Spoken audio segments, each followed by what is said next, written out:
Câmara Brasileira da Indústria da Construção, CEBIC, realiza o 100º Encontro Internacional da Indústria da Construção e reunirá, nos próximos dias, os maiores líderes e profissionais da construção para discutir inovações, tecnologias e os caminhos para o futuro do setor no Brasil e no mundo. O evento conta com o apoio do Sistema Indústria, correalização do SESI e do SENAI. Este evento tem como patrocínio oficial Caixa Econômica Federal e Governo Federal. Preservar o meio ambiente é investir em um futuro melhor para as próximas gerações. Grande parte da poluição pode ser evitada com simples mudanças de hábito. Faça a sua parte realizando o descarte correto dos resíduos e transforme o mundo em um lugar mais sustentável. Na Caixa, pequenas atitudes fazem grande diferença. Juntos podemos construir um futuro mais limpo e sustentável para todos. Conta também com o patrocínio do no Hub e Name Room de Sustentabilidade da Saint-Gobain. No Hub de Inovação, Serviço Brasileiro de Apoio a Micro e Pequenas Empresas, SEBRAE. No Hub de Tecnologia, Caixa de Assistência dos Profissionais dos CREAS, a Mútua e patrocinador Ouro, Apex, a BDI e CAL-SP. Senhoras e senhores, para o painel de abertura com o tema Negócios e Justiça, a segurança jurídica e a sustentabilidade empresarial, convidamos para vir ao palco o anfitrião deste evento, o presidente da CEBIC, senhor Renato Correia, que recepcionará as autoridades aqui no palco.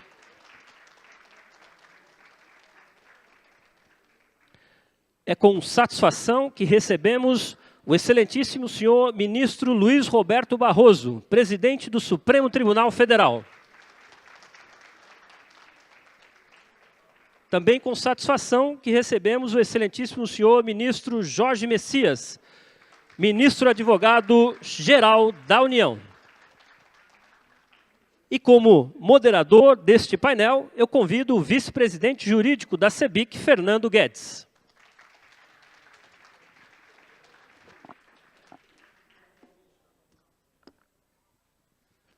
Para as considerações iniciais deste painel, passo a palavra ao vice-presidente jurídico da CEBIC, Fernando Guedes.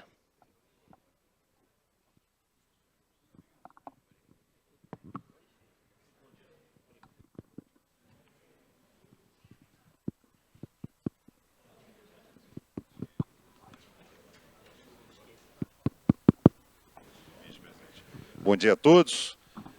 É uma satisfação ter aqui, na sequência da abertura do ENIC, né, bem movimentada, bem prestigiada, mais cedo aí com a presença do presidente da República e várias autoridades, mas aqui em continuidade aos nossos trabalhos técnicos e sem maiores delongas, até por conta do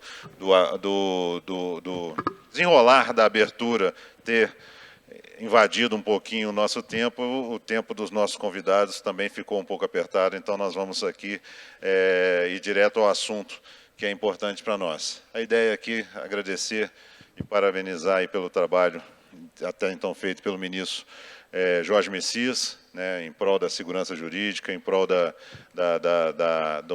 um bom ambiente de negócio brasileiro. A Advocacia Geral da União tem sempre trabalhado nesse sentido. Agradecer ao ministro Luiz Roberto Barroso por estar aqui conosco, conversando um pouco da perspectiva do Supremo Tribunal Federal, né, do CNJ, sobre essa questão que a gente sabe que para ele também é muito cara em relação à disciplina judiciária brasileira, se podemos falar dessa forma. Meu presidente Renato Correia aqui conosco também conversando sobre esse assunto.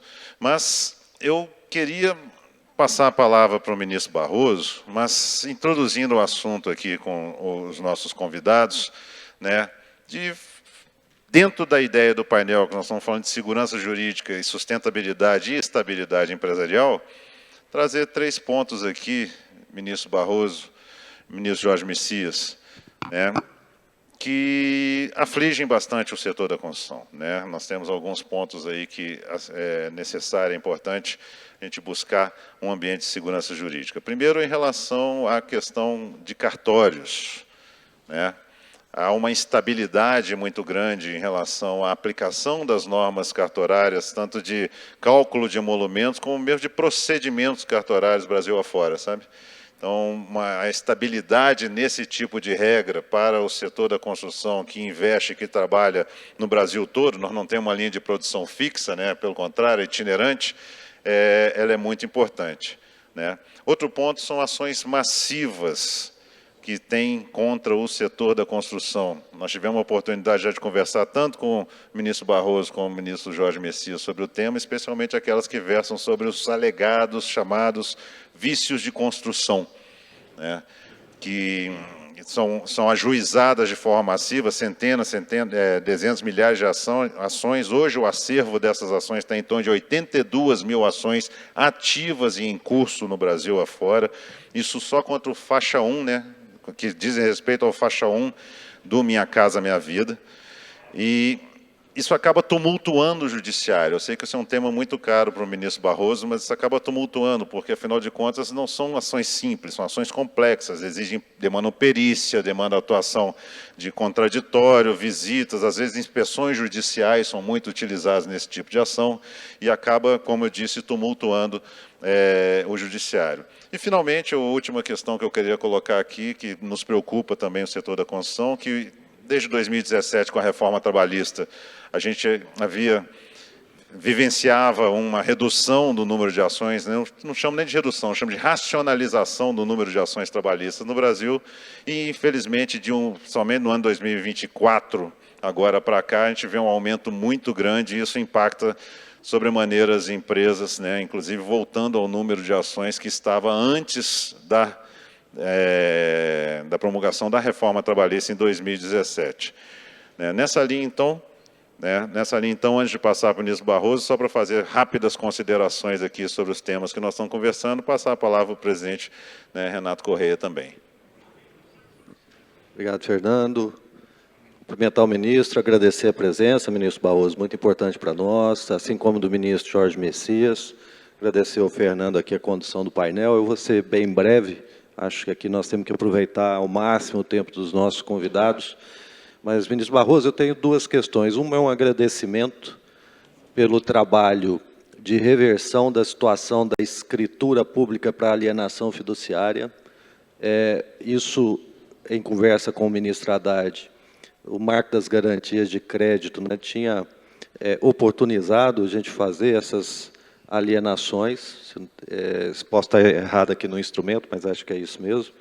A gente poderia fazer a alienação usando escritura particular, e um provimento modificou esse entendimento para a escritura pública onerando o crédito, né? Então, é uma coisa muito importante. E a segunda, ainda nessa temática que Fernando colocou dos cartórios, a questão do registro da incorporação.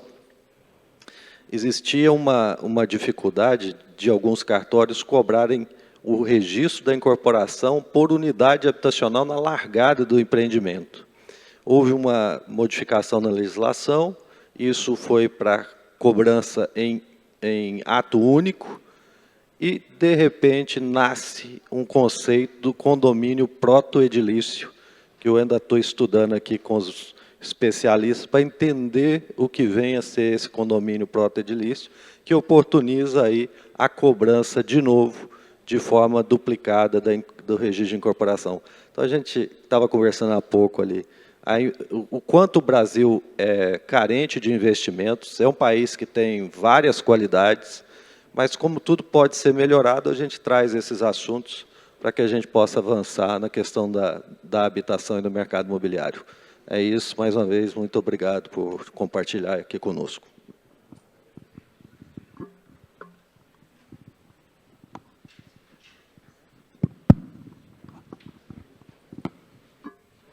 Bom dia a todos, é muito prazer, muita honra de estar aqui.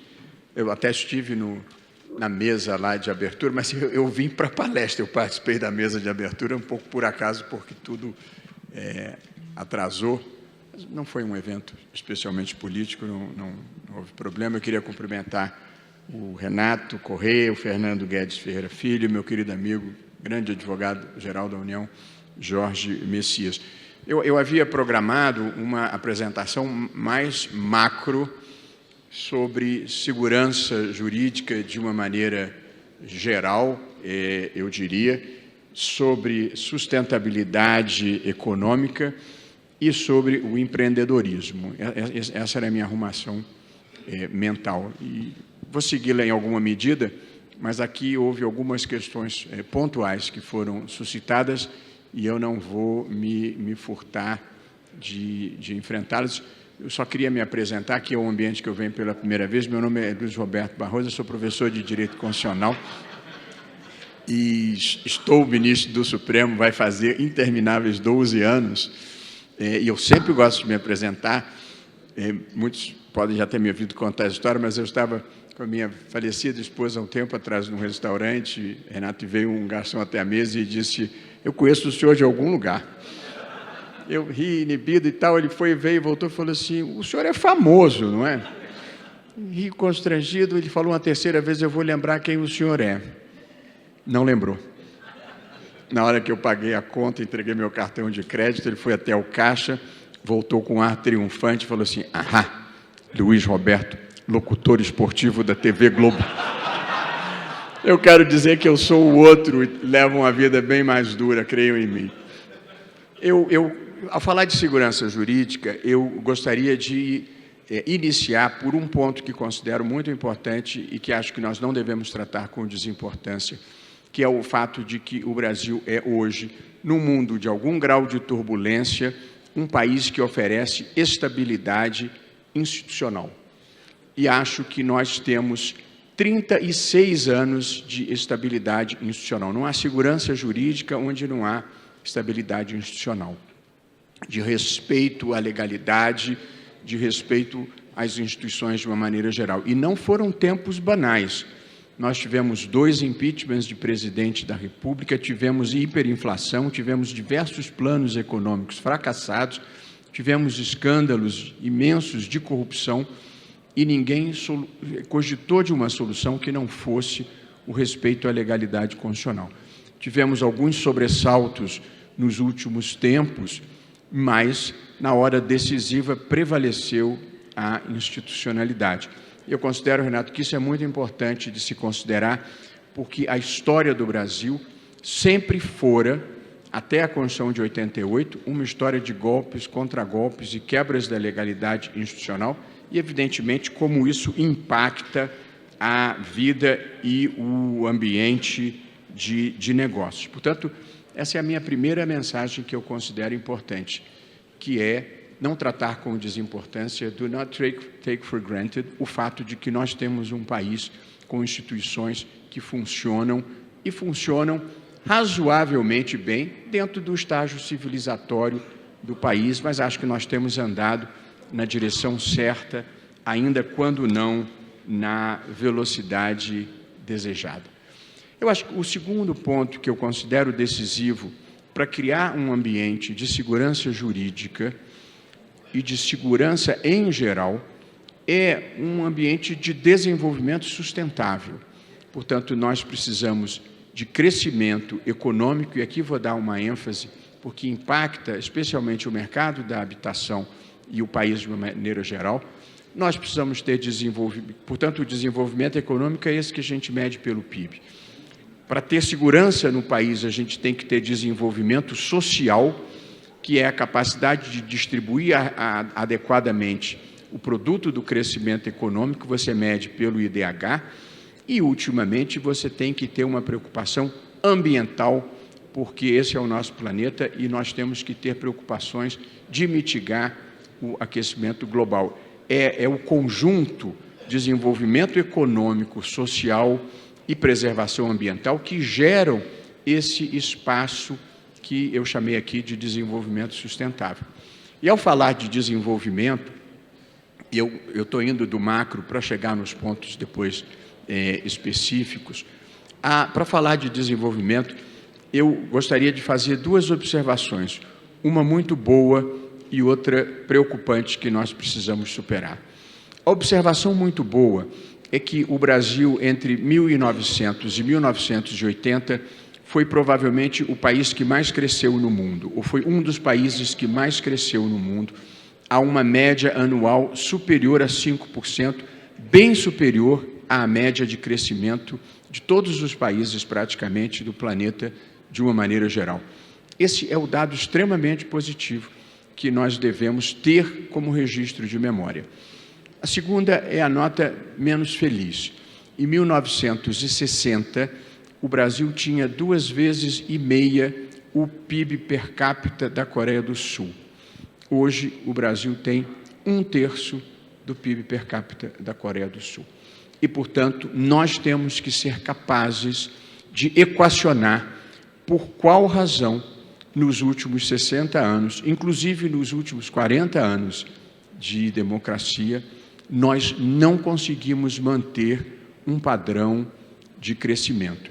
E eu peguei 1960 para que esta não seja uma culpa atribuída a ninguém, porque de 1960 para cá, nós tivemos governos mais à esquerda, tivemos regime militar, tivemos democracia de centro, mais à esquerda, mais à direita. Portanto, essa é uma culpa coletiva. Nós não conseguimos furar o cerco da renda média. Crescemos muito e depois ficamos relativamente estagnados num crescimento entre 2% e 3%. Eu não sou economista, mas sou um observador da cena nacional e acho que num ambiente de negócios, num ambiente de empresários, num ambiente de pessoas que pensam o Brasil, nós precisamos ser capazes de ter algum tipo de resposta para esse fato. Eu tenho 3 hipóteses. A primeira, não demos a importância devida e necessária à educação, sobretudo à educação básica.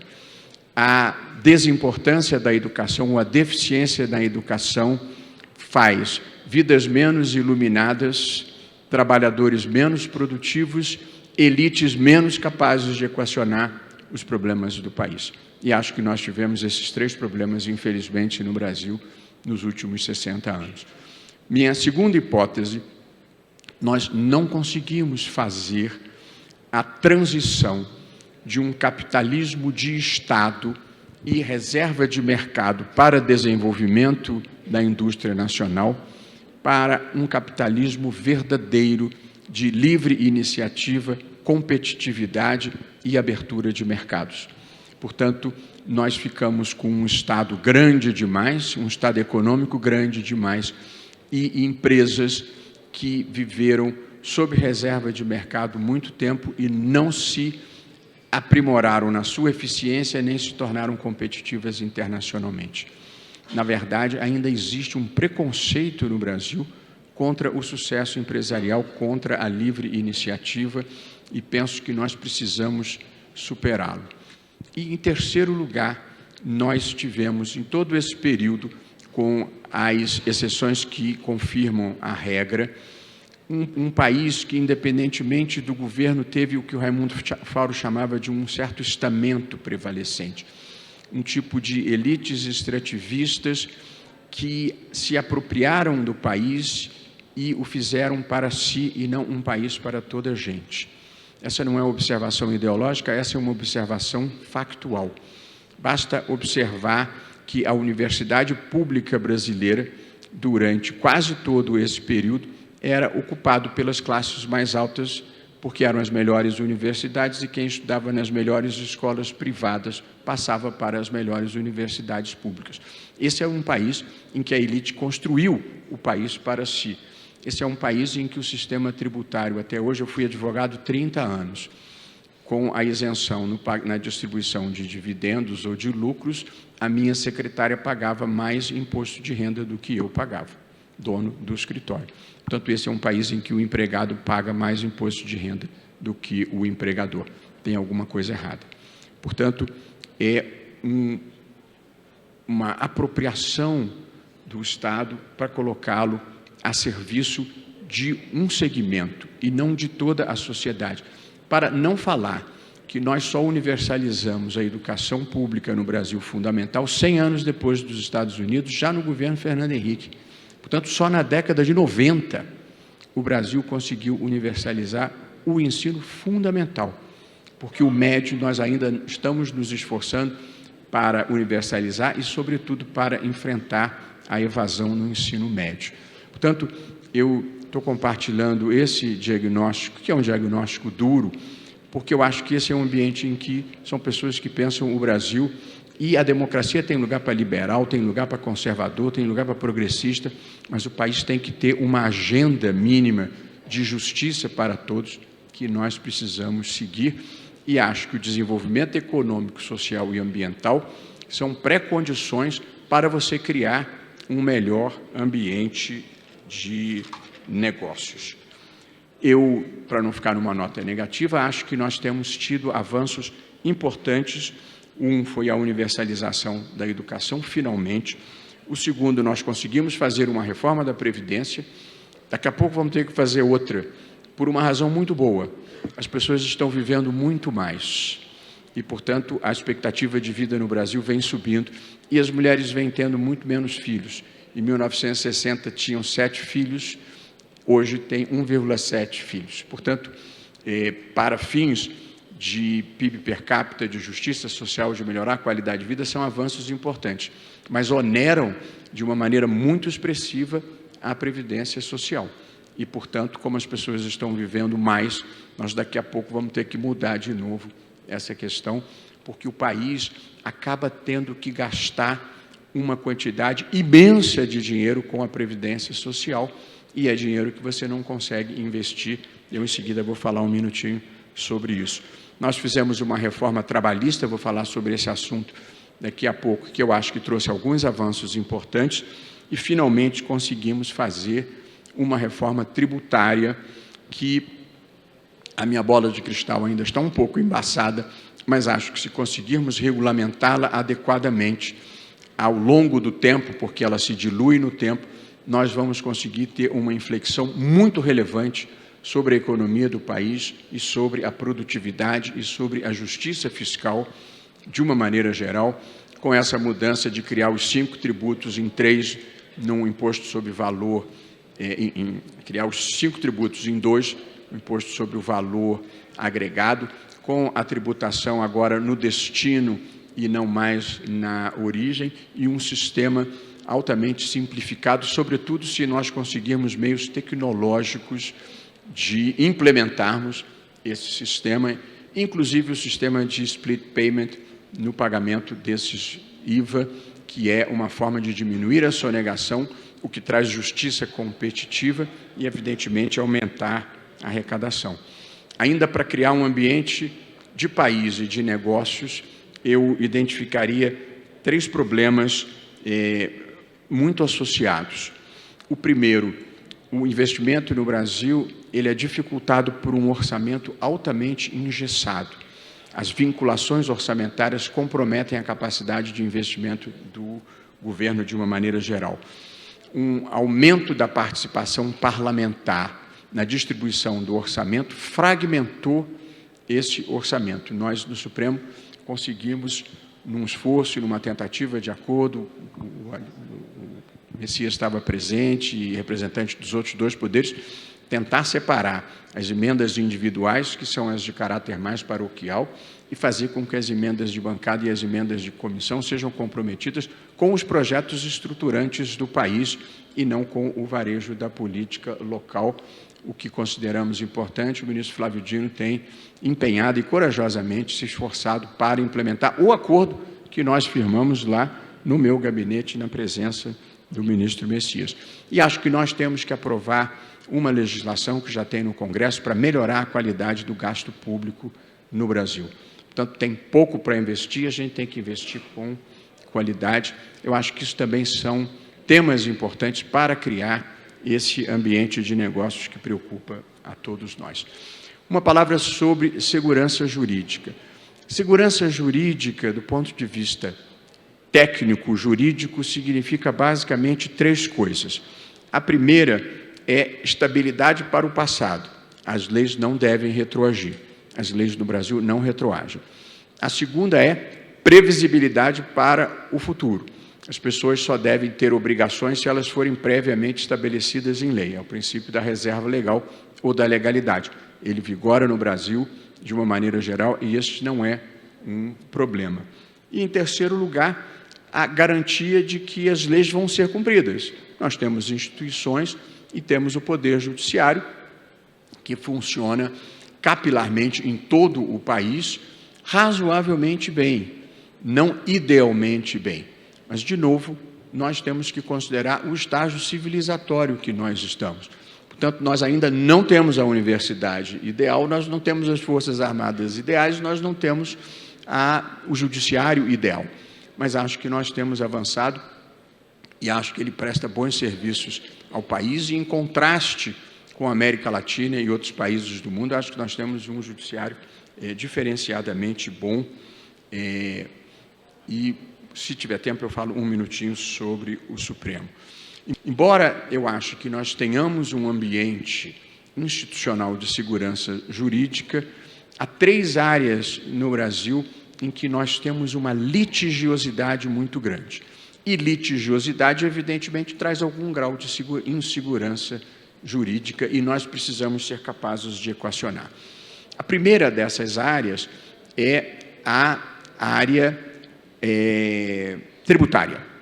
E, portanto, a litigiosidade tributária no Brasil, ela disputa com a litigiosidade previdenciária, que é um capítulo à parte, porque envolve o INSS, e com a litigiosidade dos servidores públicos. Mas, do ponto de vista do empresário, a litigiosidade tributária é a mais relevante. Nós, o país, quando eu falo nós, está dando um passo relevante nesse sentido ao simplificar o sistema tributário. O sistema tributário brasileiro é o mais complexo do mundo. O compliance tributário, não é a carga tributária, o compliance tributário no Brasil é o que mais demanda em número de horas, de acordo com o Banco Central, mas é mais do que o dobro do segundo colocado.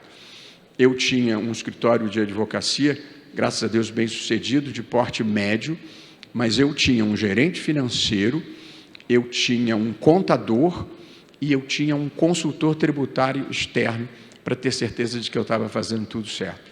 E, portanto, esse é o tamanho do compliance no Brasil. Você tem que ter 3 camadas para conseguir fazer as coisas adequadamente e nem sempre escapar das autuações, por vezes, vorazes. Portanto, a simplificação do sistema tributário é um passo decisivo que eu acho que nós estamos dando. E agora, no Conselho Nacional de Justiça, com a participação da Procuradoria da Fazenda Nacional, da Advocacia Geral da União e de outros segmentos, nós estamos pensando um mecanismo para que as decisões envolvendo as questões tributárias sob a nova reforma possam ser resolvidas com o máximo de celeridade, de 1 ano no máximo, se possível. Porque o grande problema da litigiosidade tributária são os cadáveres que ficam no armário. Se você decide 5, 8, 10 anos depois, ou tem um cadáver no armário da empresa privada, ou tem um cadáver no armário do governo, se tiver que devolver o dinheiro. Portanto, nós queremos evitar, em vez de ter que exumar cadáveres, nós queremos evitar que hajam mortos e feridos no sistema tributário. Na parte trabalhista, o aumento da litigiosidade trabalhista, nós tomamos uma providência no Conselho Nacional de Justiça no final do ano passado, que só agora vai conseguir produzir a plenitude dos seus efeitos. Mas eu acho que vai mudar a litigiosidade trabalhista.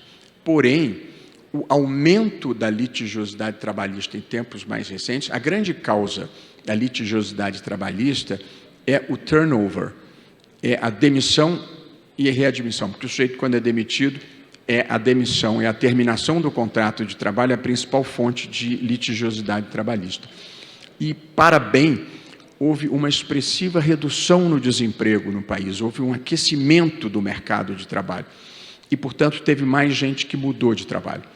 E mais gente mudando de trabalho significa mais litigiosidade trabalhista. Por quê? E aí acontecem 2 coisas. Por vezes, o empregador não cumpre o que tinha que cumprir e ele vai à Justiça do Trabalho. E existe também uma indústria de reclamação trabalhista sobre o momento da rescisão contratual. Para enfrentar a indústria das indenizações trabalhistas, o Conselho Nacional de Justiça aprovou, no final do ano passado, por proposta minha e com aprovação unânime do Conselho, a seguinte medida que eu acho que impacta o setor financeiro e impacta o setor da construção civil, que é, no momento da rescisão contratual, se o empregador e o empregado estiverem de acordo, no momento de pagamento das verbas rescisórias, cada um assistido pelo seu advogado, se estiverem de acordo, o termo de rescisão pode ser levado para a homologação da Justiça do Trabalho. E, uma vez homologado, é proibido reclamar. Não caberá mais reclamação. Nós já conseguimos um aumento do número de soluções amigáveis expressivo em mais de 20%, mas com medo de que houvesse uma demanda excessiva de homologações, nós estabelecemos o limite inicial de 40 salários mínimos para esse tipo de providência.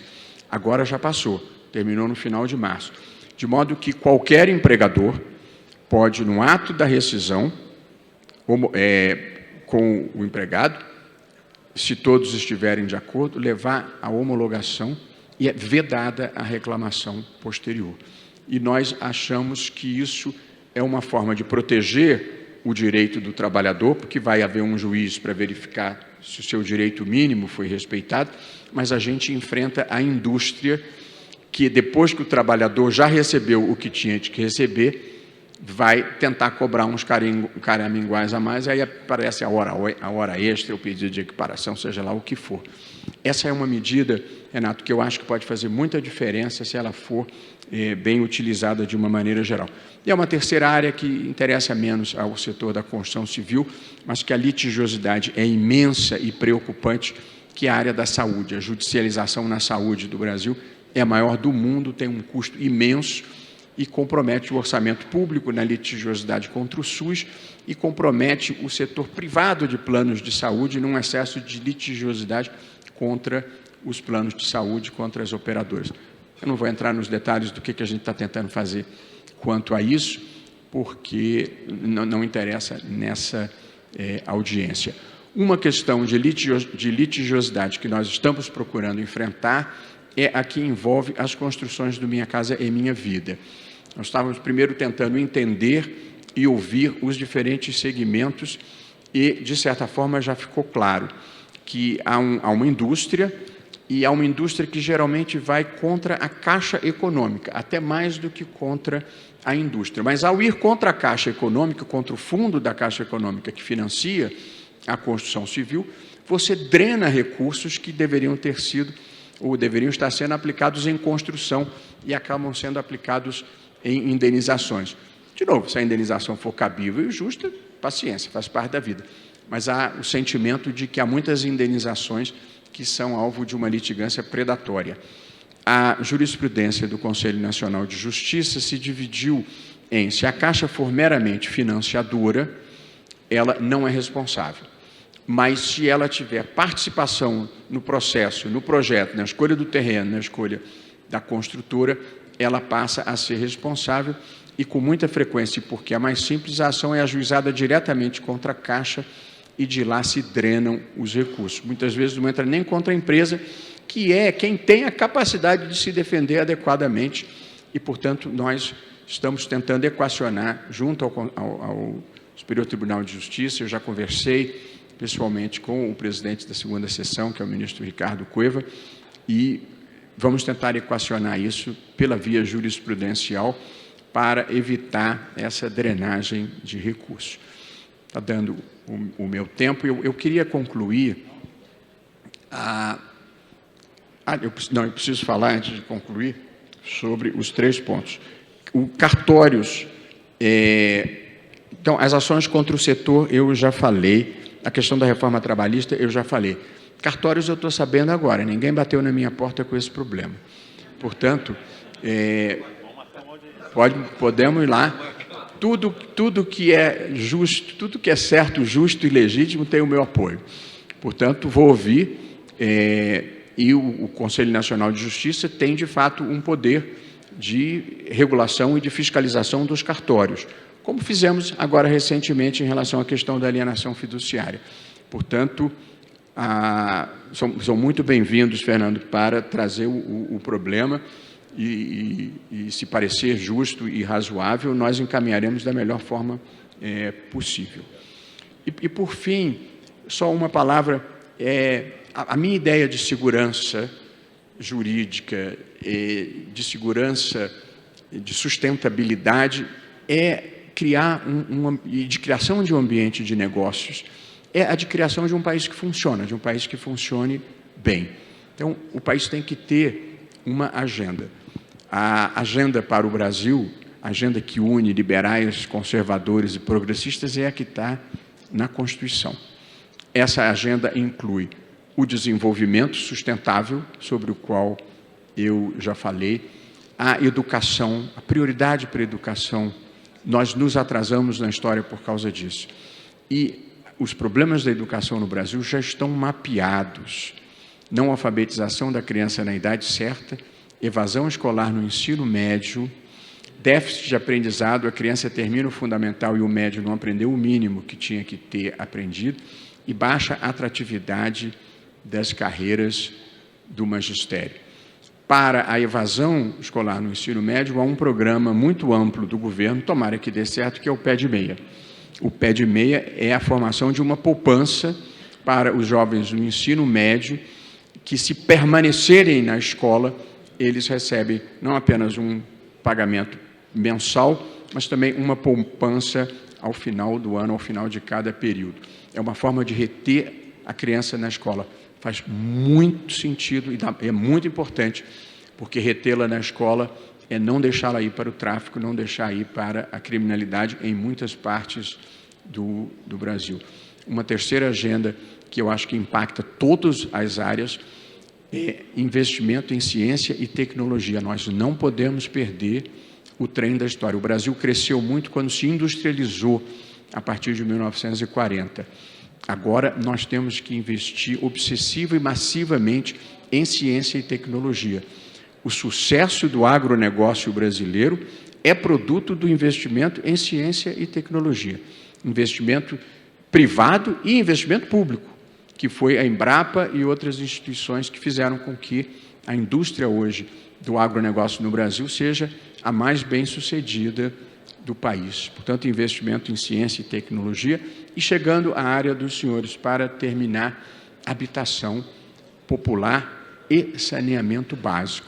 E aqui eu acho que houve um impulso muito importante. Eu peguei os dados, fiz um dever de casa sobre a construção civil em geral e apurei coisas que me chamaram a atenção positivamente, que eu queria compartilhar. O PIB do setor da construção civil cresceu 4,1% em 2024. Portanto, cresceu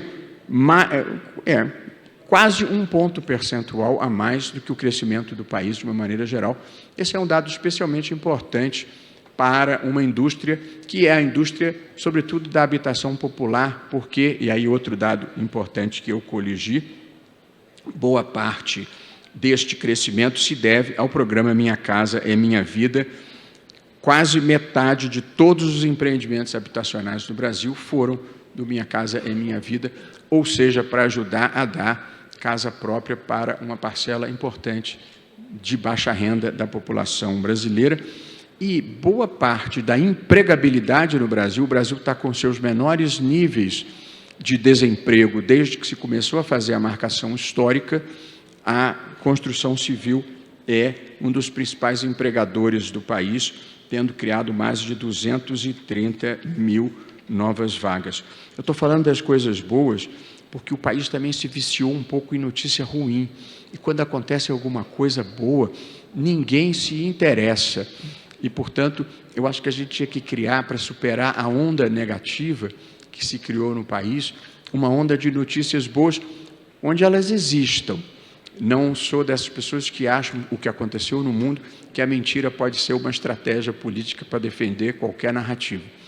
A verdade possível numa sociedade plural é um valor muito, muito, muito importante. De modo que eu acho, e concluindo, Renato, que o Brasil, nesse mundo que se tornou turbulento, com nuvens negras, o Brasil vive um momento em que se apresenta uma imensa oportunidade para nós, imensa. porque nós somos um país que temos, como eu destaquei, estabilidade institucional. Nós temos fronteiras consolidadas. Nós temos boas relações com todos os países do mundo. Nós não temos conflitos religiosos. Nós temos energia renovável. Nós temos, o Brasil tem que ser a principal liderança ambiental do mundo. Nós temos mais do triplo da média mundial de energia limpa, porque a nossa energia é predominantemente hídrica. Nós temos os maiores potenciais de energia renovável do planeta: vento, sol e biomassa, inclusive cana. E nós temos o maior prestador de serviços ambientais do planeta, que é a Amazônia, que presta os serviços relevantíssimos de renovação do ciclo da água, do ciclo das chuvas em toda a América do Sul, e é o maior armazenador de carbono do planeta, além de ter quase 50% de toda a biodiversidade do planeta. Portanto, nós somos a grande liderança ambiental do mundo e precisamos exercê-la, de modo que num mundo em que há uma certa escuridão pairando no ar, eu acho que nós temos todas as condições de sermos luzes nesse caminho que vai ser, talvez, um pouco mais escuro do que a gente desejava nos próximos tempos. De modo que eu tenho uma visão, Renato, extremamente construtiva, não de fechar os olhos. Nós temos dificuldades, temos muita pobreza, temos muita desigualdade, temos uma questão fiscal que não é pequena, temos uma questão dos juros que impacta toda a atividade econômica, e a questão fiscal e os juros estão associados, e, portanto, essa é uma lição que a gente precisa reaprender periodicamente. Se gastar acima do que pode, ter inflação e juros altos, e isso penaliza especialmente as pessoas mais pobres que não podem se proteger no mercado de trabalho, de modo que, ao contrário de um sentimento que muitas vezes percorre o Brasil, eu acho que responsabilidade fiscal é um fundamento altamente progressista, porque ele protege as pessoas pobres. Portanto, com alguns acertos de caminho, eu acho que o Brasil pode ser, nesse momento, a sensação do mundo. Nós precisamos de integridade, civilidade e idealismo. E acho mesmo que a gente tem condições de sermos luzes no caminho de um mundo que ficou escuro e sermos um grande centro de atração de negócios em todas as áreas, inclusive e especialmente na construção civil, porque o país precisa de habitação e de saneamento básico. Muito obrigado.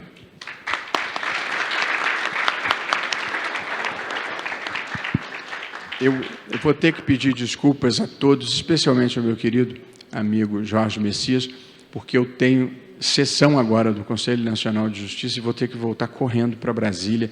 As coisas aqui atrasaram um pouquinho, eu sei que elas são imprevisíveis, mas eu vou ter que correr. Então, eu peço todas as desculpas por ter que me retirar, mas eu preciso constituir algum advogado aqui se o Messias falar mal de mim. Espera aí, não. Querido, desculpa. Obrigado, viu, querido? Um abraço grande, obrigado pelo convite. Tirar uma foto bem rapidinho, a gente já passa a palavra para ele, tá bom?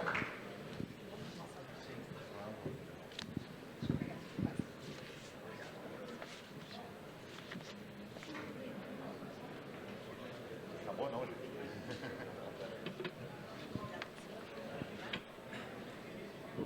Só para lembrar que nós vamos continuar aqui agora com o ministro Jorge Messias, tá?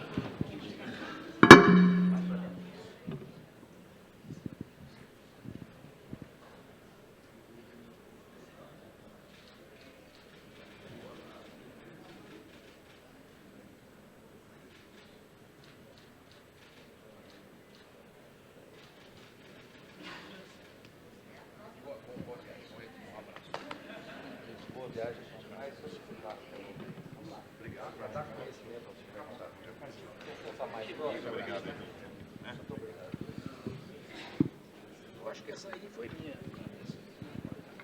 Podia ficar sabendo cada coisa, hein? Sempre bom ouvir não só a Sua Excelência, o ministro Roberto Barroso, mas também o professor de Direito Constitucional da UERJ, Roberto Barroso. né? Mas, como nós estamos com o tempo apertado, agradecendo também ao ministro Jorge Messias. Sabe, ministro Messias, é interessante que o ministro Barroso falou com uma questão que acho que envolve diretamente a advocacia da União e também, obviamente, tem aplicação na iniciativa privada, que é a judicialização da política pública. Quando você fala, por exemplo, em Minha Casa Minha Vida, faixa 1, FAR, né, e essas ações massivas que versam sobre supostos vícios construtivos, você, na verdade, você está judicializando, não é a Caixa Econômica, nem a construtora, é a política pública do programa Minha Casa Minha Vida. O ministro Barroso falou aí sobre a questão da saúde, né, que também é uma outra judicialização da política pública.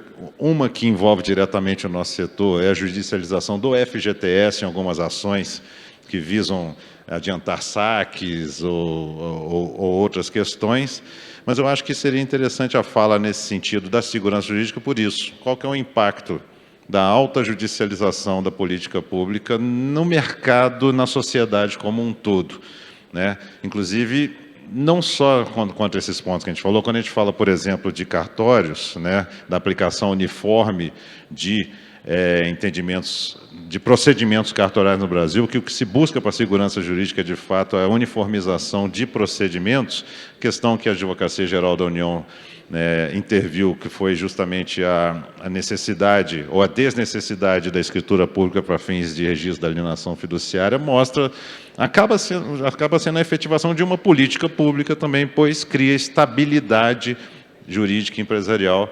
no setor e no país como um todo. Então, nessa linha, eu acho que uma pequena provocação nesse sentido, como é que a advocacia pode, por meio da proteção da política pública, incentivar, né, o mercado. Muito obrigado mais uma vez, ministro, por estar aqui conosco. Fique à vontade de fazer suas considerações. Bom, primeiro eu queria desejar boa tarde a todas e todos, agradecer aqui ao Renato, nosso anfitrião, ao Fernando. Eu preciso, antes de tratar dos pontos que o Fernando me colocou, agradecer a oportunidade, o convite de dialogar um pouco com um setor tão importante para o país, que é o setor da construção civil, e te parabenizar, Renato, Fernando, pelo trabalho que vocês têm desenvolvido de representação do setor de altíssimo nível perante o governo federal. Nós já tivemos a oportunidade de estabelecer uma série de iniciativas em conjunto e quero dizer, e reforçando um pouco até aquilo que o presidente Lula colocou na abertura do evento, a relevância que é ter um setor representado, tão bem representado, e que nós conseguimos, a partir do diálogo, construir tantas políticas públicas como o Fernando colocou. Você citou o exemplo da questão da alienação fiduciária, mas o avanço que nós tivemos com o Marco Legal de Garantias e esse ganho da desnecessidade da escritura pública se deve a um diálogo que foi promovido com o setor, a partir do Ministério da Fazenda e o Congresso Nacional, e a partir daí nós conseguimos avançar. Mas eu queria dizer para vocês, aqui tenho curtíssimo tempo, e não prometo não me alongar, até por conta do avançar da hora. Eu quero crer que vocês estão com fome, e eu também já estou com fome, e tenho voo daqui a pouco, mas eu preciso dizer para vocês que é muito difícil hoje você falar de segurança jurídica e sustentabilidade empresarial num mundo tão complexo como o que nós vivemos hoje. Então, para além dos nossos desafios, os desafios nacionais, nós temos que, como governo e como setor privado, olhar esse complexo de questões que são colocadas para todos nós, independente do nosso desejo, da nossa vontade, que diz respeito ao que eu tenho definido nos últimos anos como um imenso conjunto de riscos globais que nós temos de lidar. Eu quero lembrar a vocês que, enquanto nós estamos conversando aqui hoje, debatendo sobre segurança jurídica no Brasil, nós estamos tendo de lidar com os efeitos do tarifaço promovido pelo governo norte-americano. E não dá para fechar os olhos para tudo isso, porque tudo isso impacta a realidade do nosso país. E nós todos somos profundamente afetados, como também nós fomos profundamente afetados quando vivemos a pandemia de Covid-19. E nada disso estava no script, nada disso foi colocado dentro de um planejamento estratégico, dentro de uma agenda estruturante. nós fomos absolutamente dragados por uma realidade que nós não conseguimos controlar. Da mesma maneira como quem é do Rio Grande do Sul e o Brasil inteiro foi impactado pela tragédia climática que se abateu no Rio Grande do Sul no ano passado. Portanto, nós vivemos numa era de riscos globais cujos efeitos são muito compartilhados por todo o globo. E é nesse contexto que nós temos de tratar a questão da segurança jurídica para a sustentabilidade empresarial. Obviamente que, apesar de todas essas dificuldades geopolíticas, pandêmicas, climáticas, nós temos que fazer o dever de casa como país. E, se nós olharmos o tema segurança jurídica, o ministro Luiz Roberto Barroso foi muito feliz em colocar a questão macroeconômica. Nós não temos como discutir, evidentemente, segurança jurídica se nós ainda temos de lidar com sequelas de um ambiente macroeconômico desorganizado, como foi no passado. Então, nós experimentamos há muito pouco tempo, eu quero dizer que não tem 35 anos, que nós experimentamos um momento de estabilidade econômica com algum grau de organização do ponto de vista inflacionário, algum grau de organização do ponto de vista da responsabilidade fiscal, porque é inegável o ganho que nós tivemos como país a partir do marco da responsabilidade fiscal em 2001, com a Lei de Responsabilidade Fiscal.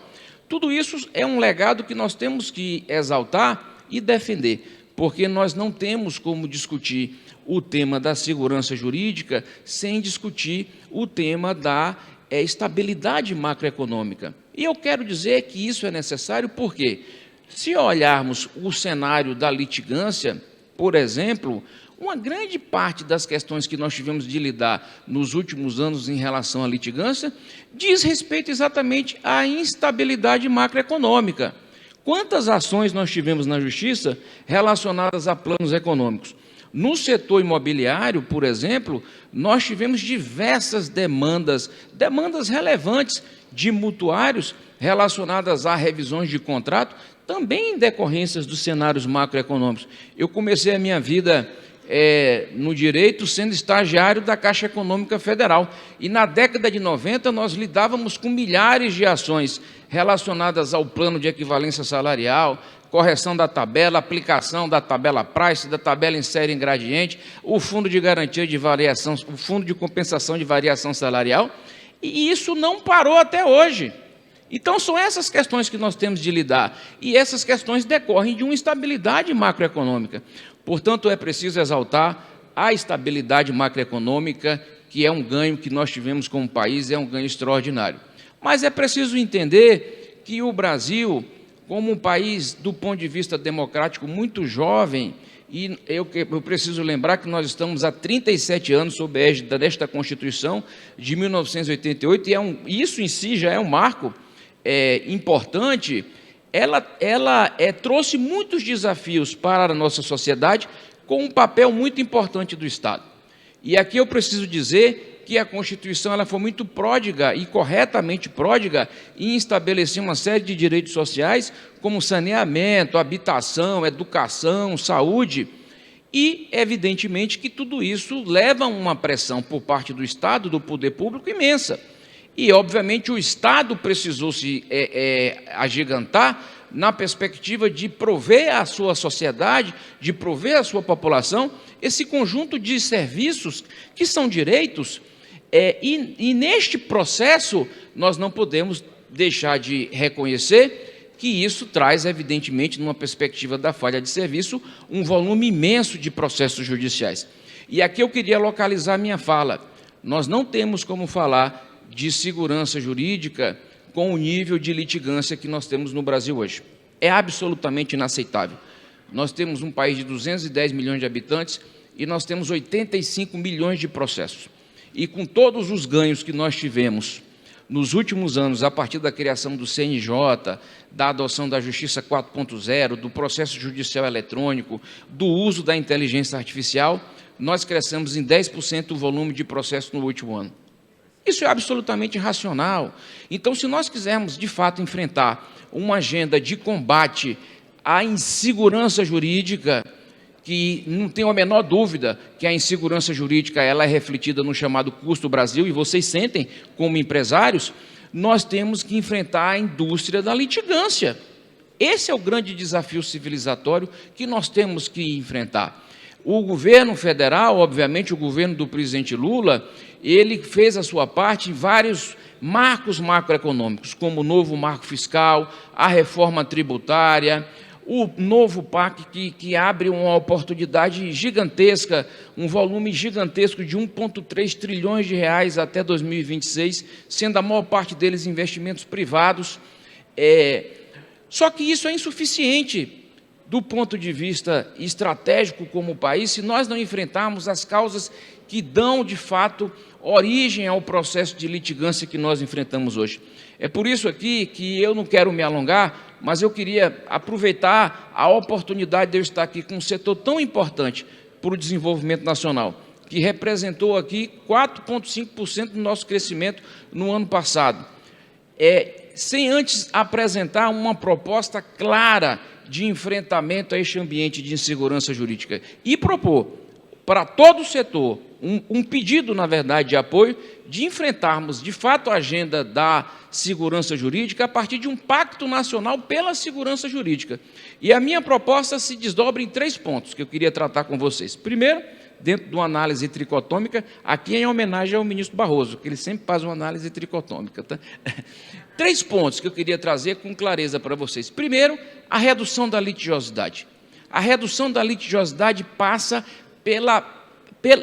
pelo processo de construção das nossas leis. Nós temos que ter a capacidade, aqui o setor muito bem representado, de construir leis que não dê margem a nenhum tipo de interpretação, digamos assim, heterodoxa. E aqui vocês trouxeram um bom exemplo de como uma boa lei pode ser desvirtuada, na questão da alienação fiduciária, que alguém criou uma tese que mereceria ser objeto de escritura pública. Quanto tempo o setor não perdeu até que isso fosse, com nosso apoio, desfeito? Então, o desafio da redução da litigância começa no Congresso Nacional. Nós temos que ter um trabalho em conjunto com os nossos parlamentares para que a produção normativa ela seja muito mais clara, muito mais simplificada, para que a população e que todo o setor possa, de fato, se beneficiar dos ganhos deste processo legislativo. Esse é um grande desafio que eu queria colocar para todos nós. Aqui, dentro ainda da grande agenda de redução de litigância, nós temos que ter um processo de colaboração com o Poder Judiciário. O Poder Judiciário tem que dar uma contribuição fundamental neste processo, porque litigar no Brasil é muito barato, e isso está errado. A gente precisa ter clareza de que a litigância no Brasil é uma litigância quase inconsequente. É muito barato, as custas são baratíssimas aqui no Brasil, a justiça gratuita ela é amplíssima e é um ganho da nossa Constituição de 88, mas isso gerou um custo Brasil tremendo e que nós temos que enfrentar. Porque senão nós estamos pagando isso, gente, em juros, nós estamos pagando isso em precatórios, nós estamos pagando isso em preço que vocês repassam para o consumidor. Isso não é razoável. Bom, a segunda grande agenda que eu queria propor para vocês é a grande agenda de conciliação. A agenda de conciliação é uma decisão política. Eu tenho dado a minha parte como chefe da Advocacia Geral da União. O Estado, eu não vou aqui tirar a minha responsabilidade, é um grande litigante. Dos 85 milhões de processos que nós temos na Justiça, 25 milhões de processos são administrados por nós, pela Advocacia Geral da União. E nós temos feito a nossa parte. Nos últimos 3 anos, nós conseguimos, só no STJ, reduzir 3,7 milhões de processos a partir da desistência de recursos. Conciliar, desistir de recursos, também é uma decisão política. A gente tem que encarar isso de frente. Por quê? Se nós não tivermos a capacidade de reduzir esse número de processos, os processos do setor privado, que tem grande impacto econômico, não serão apreciados, porque nós temos também uma grande razão da baixa efetividade da prestação jurisdicional, diz respeito a esse volume imenso de processos nos nossos tribunais superiores. E aqui eu preciso louvar as iniciativas que foram implementadas nos últimos anos. Nós conseguimos ganhos importantes do ponto de vista processual.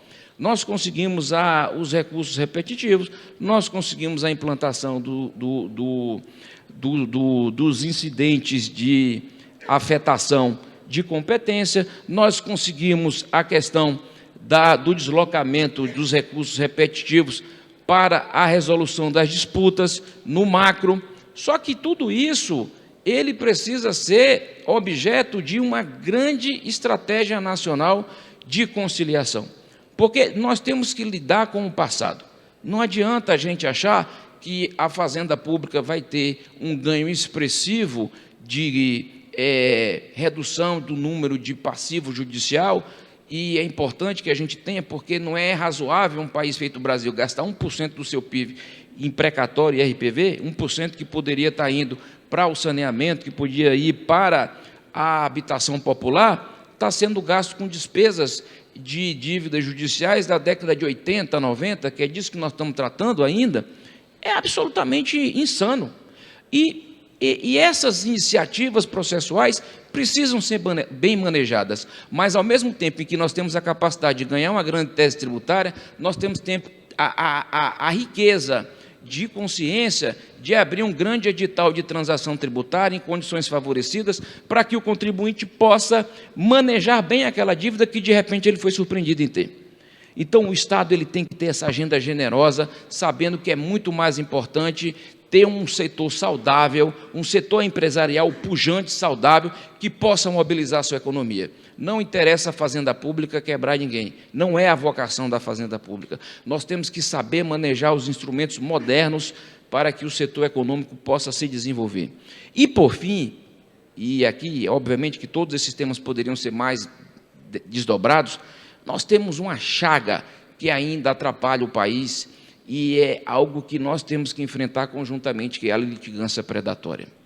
A litigância predatória tem dragado só do setor privado. No estado de São Paulo, nós estamos em São Paulo, nos últimos 2 anos, estudo do Tribunal de Justiça de São Paulo, a partir do núcleo de inteligência, da rede de inteligência, aqui do Tribunal de Justiça de São Paulo, 16 bilhões de reais, do setor privado, isso aqui não é o setor público. Eu vi ontem num broadcast, o setor de seguro lançou a agenda prioritária para 2025, 160 temas que tramitam no Supremo Tribunal Federal. Isso é irracional. Como é que um setor só tem 160 temas tramitando no Supremo Tribunal Federal? Que setor consegue se planejar minimamente, no curto, médio e longo prazo, diante de um cenário de 160, um setor de seguros que importa ao desenvolvimento do setor de construção civil? Então, é disso que nós estamos tratando. A litigância predatória afeta o Estado brasileiro, mas afeta o setor privado. E é, de fato, algo que tem preocupado a todos nós. O Judiciário tem feito a sua parte. O ministro Barroso, na condição de presidente do CNJ, tem desdobrado uma amplíssima agenda de combate à litigância predatória. A resolução do CNJ no final do ano passado, de novembro, foi muito importante, porque instrumentaliza os tribunais, dá condições para os tribunais enfrentarem a litigância predatória. O STJ, recentemente, fixou, em repercussão geral, uma jurisprudência muito importante que nos dá instrumentos para combater a litigância predatória. Mas, se não houver uma ação conjunta, setor público, setor privado, coordenada, nós não vamos conseguir superar este desafio. Então, nós estamos falando de 3 grandes linhas de atuação que vão fazer com que nós consigamos, de fato, endereçar o tema da segurança jurídica. A segurança jurídica é um requisito civilizatório. Nenhum ser humano consegue se planejar minimamente se não tiver algum grau de previsibilidade, de estabilidade institucional. E o Brasil é um país, do ponto de vista democrático, muito jovem e que tem muitos desafios estruturantes para o seu povo. Mas eu creio que, se nós conseguirmos, setor público, setor privado, em aliança, construir esse grande pacto nacional pela segurança jurídica, nós daremos, de fato, um salto civilizatório. Eu aqui finalizo, mais uma vez, agradecendo a oportunidade, o convite que me foi feito e dizer que a Advocacia Geral da União é parceira do setor de construção civil na agenda da promoção da segurança jurídica para a melhoria do ambiente de negócios. Muito obrigado.